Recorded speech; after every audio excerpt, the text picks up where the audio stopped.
personas. Explícame, ¿qué significa predicación expositiva? Wow. ¿Cómo es diferente que cualquier otra prédica?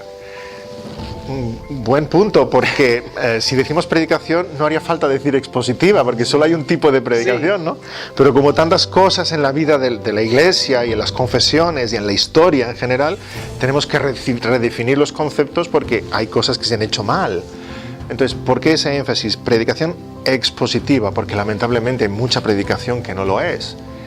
Pero si no se expone la palabra, entonces ¿qué se está exponiendo, no? Hay mucha predicación, tristemente, en muchos círculos evangélicos, donde el énfasis está en la anécdota, el énfasis está en la experiencia, el énfasis está en incluso tomar un tema y luego buscar el pasaje bíblico para justificar todo lo que yo he dicho.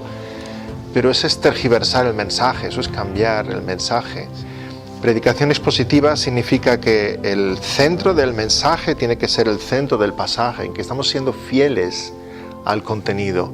Si no, no está hablando la palabra, no está hablando Dios. Le estamos haciendo decir a Dios cosas. Si alguien escuchara esta conversación ahora y cortara fragmentos de nuestra conversación, podría inventar otra cosa y decir que Paul y David han dicho barbaridades, ¿no? Pero Sí. hay mucha gente que hace eso con la palabra de Dios, escogiendo versículos de aquí y de allá para hacerle decir a Dios ciertas cosas. Eso es falsear el mensaje.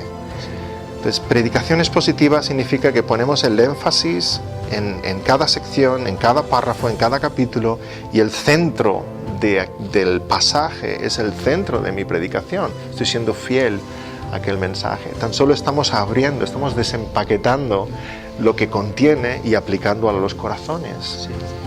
Pero está básicamente apuntando a la fidelidad de la palabra, al sola escritura de los reformadores. Explícame sola escritura. Es una doctrina muy importante. Que Mucho. nosotros podemos decir que la palabra es infalible e inspirada, pero también es suficiente. Ya. Suficiente. Entonces, Ya. ¿qué significa sola escritura? Muy buen punto, porque el énfasis o lo llamativo en el sola escritura no es tanto la escritura, sino el sola, ¿verdad? Sí. Eso es lo que trae todo su brillo y su valor.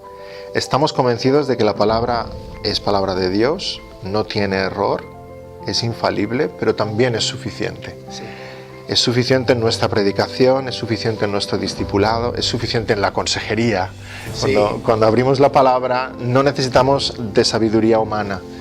Entonces, en el contexto de la Reforma tiene un valor y sigue teniendo el mismo valor para nosotros. Hemos de dejar a un lado la sabiduría humana, hemos de dejar a un lado tradiciones, opiniones personales, costumbres denominacionales.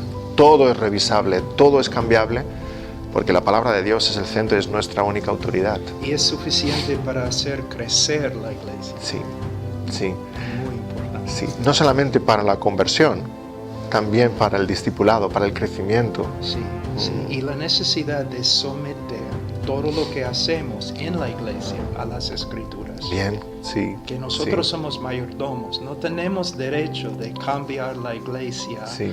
o formar la iglesia de una manera que esté de acuerdo con la cultura, Sí, ¿no? sí. Sí, Entonces implica fe el sola escritura, Sí. porque tengo que dejar a un lado mi opinión personal y sencillamente confiar que si Dios dice que es así, es porque es la mejor manera. Y eso es aplicable en evangelismo, en eclesiología, en cualquier asunto de la vida cristiana. Si el Señor lo dice, Él tiene razón.